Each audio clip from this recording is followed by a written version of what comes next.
आज बड़ी संख्या में युवक युवतियों ने मिलकर चंद्रपुर मध्यवर्ती सहकारी बैंक पद भर्ती के विरोध में एक मोर्चा निकाला।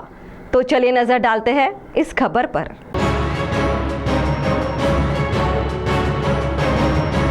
चंद्रपुर मध्यवर्ती सहकारी बैंक अनेक कारणों से विवादों में घिर गई है, जहां एक बार फिर यहां पर पद भर्ती को लेकर आरक्षण बचाओ संघर्ष कृति समिति के सदस्य मनोज उतराजे द्वारा न्याय न मिलने तक आमरण अनशन शुरू किया गया है। वहीं इस संदर्भ में उनके समर्थन में आज एक महामोर्चा का आयोजन किया गया है, जिसमें बड़ी संख्या में आंदोलनकारी शामिल हुए, जिसमें मुख्यतः युवक तथा युवतियों का समावेश था। और यह महामोर्चा आंदोलन स्थल से होकर गुजरा और लगातार इस मोर्चे में शामिल आंदोलनकारी अपनी मांगों को लेकर नारेबाजी कर रहे थे। तो आइए सुनते इस मोर्चे में शामिल राजू कुकड़े ने चंद्रपुर जिला मध्यवर्ती सहकारी बैंक पर आरोप लगाते हुए क्या कहा, स्वयं उन्हीं जुबानी। सीडीसीसी बँकेमध्ये जे 360 पदाची जे नोकर भरती आहे त्याच्यामध्ये मागासवर्गीय SC ST OBC NTचं आरक्षण डावललेलं आहे, महिलांचं पण आरक्षण डावललेलं आहे, अपंगाचं पण आरक्षण डावललेलं आहे आणि जवळपास 25 ते 40 लाख रुपये घेऊन हे लोक खुल्या प्रवर्गामध्ये भरती घेत आहे।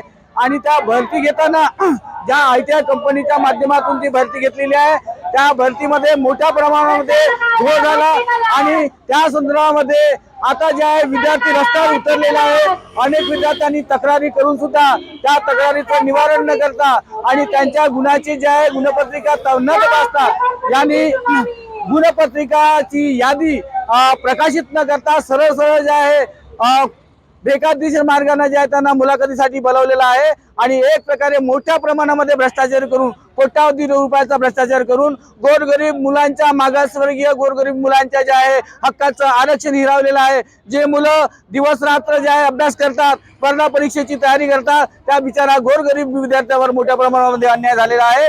म्हणून या आरक्षण बचाव संघर्ष कृती समितीच्या माध्यमातून सगळे विद्यार्थी आणि जे मागासवर्गीय जेवढ्या पण संघटना एकवटल्या आहे आणि त्याच्यामुळे हा भव्य दिवस असा ज्या मोर्चाचं आयोजन आम्ही जिल्हाधिकारी कार्यालयासमोर आम्ही करत आहोत आणि मुख्यमंत्री देवेंद्र फडणवीस यांना आम्ही आवाहन करतो की आपण जे म्हणताय छत्रपती शिवाजी महाराजांचं राज्य आम्ही त्याप्रमाणे आम्ही चालवत आहोत, पण ज्या राज्यामध्ये मागासवर्गीयाचं घटनादत्त अधिकारी असताना त्याला आरक्षण असताना ते आरक्षण तुम्ही नाकारता, मग कुठल्या संविधानानुसार तुम्ही मागत आहे आणि संविधानाची एक मग पायमल्ली आहे। एकीकडे देशामध्ये संविधानाचा एक सुवर्ण महोत्सव मनवत आहे आणि दुसरीकडे इथे आरक्षणाची जे पायमल्ली होत आहे, म्हणून त्याच्या विरोधामध्ये आरक्षण बचाव संघर्ष कृती समितीच्या माध्यमातून हा मोर्चाचं जे मोठं आयोजन करण्यात आले। टीवी के लिए हमारे प्रतिनिधि वैभव यारकर की रिपोर्ट।